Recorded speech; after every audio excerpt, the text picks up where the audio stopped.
Welcome to TOR Nepal. आज म तपाईहरुलाई आजबार कसरी टेन्डर पब्लिश गर्न सकिन्छ भनेर बताउने छु। पहिला सुरु लगइनमा क्लिक गरी आफ्नो लगइन क्रेडेन्शियल्स राख्नुहोस्। त्यसपछि तपाईहरु यस्तो ड्याशबोर्डमा पुग्नुहुन्छ। त्यसपछि टेन्डर नोटिसेसमा क्लिक गर्नुहोस्। यो पेजमा आएपछि एडमा क्लिक गर्नुहोस्। यता तपाईहरुले दुई प्रकारको अप्सन देख्नुहुनेछ, सिम्पल फर्म र एडभान्स फर्म। बेसिक खालको टेन्डर पब्लिश गर्न सिम्पल फर्ममा क्लिक गर्नुहोस्।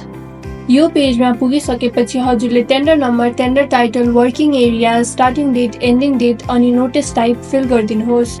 यता तीन प्रकारको एप्लिकेसन मेथडहरू छन्, अनलाइन, इमेल र अफलाइन। अनलाइन मेथडमा एप्लिकेन्ट्सहरू डाइरेक्टली हाम्रो प्लेटफर्मबाट अप्लाई गर्न सक्नुहुन्छ। इमेल मेथडमा एप्लिकेन्ट्सहरूले अर्गनाइजेसनको इमेलमा डकुमेन्टहरू पठाई अप्लाई गर्न सक्नुहुन्छ। अफलाइन मेथडमा एप्लिकेन्ट्सहरूले डाइरेक्टली अर्गनाइजेसनको एड्रेसमा गई डकुमेन्ट्सहरू सबमिट गर्नुपर्ने हुन्छ।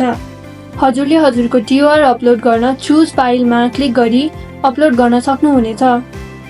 यति गरिसकेपछि हजुरले लोड टेम्प्लेटमा गएर नोटिसको टेम्प्लेट पाउन सक्नुहुन्छ, अथवा हजुरले हजुरको अलरेडी एक्जिस्टिङ नोटिसलाई यता कपी पेस्ट गर्न सक्नुहुन्छ। हाम्रोमा थप फिचर भनेको इन्हान्स विथ AI छ। यसले हजुरको नोटिसलाई अझै इन्हान्स र एरर फ्री गर्नेछ। यति गरिसकेपछि हजुरले सेभमा क्लिक गरिदिनुहोस्। सेभमा क्लिक गरिसकेपछि पब्लिश नाउमा क्लिक गरिदिनुहोस्। हाम्रो प्रिमियम प्याकेजमा हजुरहरूले आफ्नो नोटिस फ्रीमा पब्लिश गर्न सक्नुहुनेछ। यो पेजमा पुगिसकेपछि फेरि एकचोटि पब्लिश नाउमा क्लिक गरिदिनुहोस्।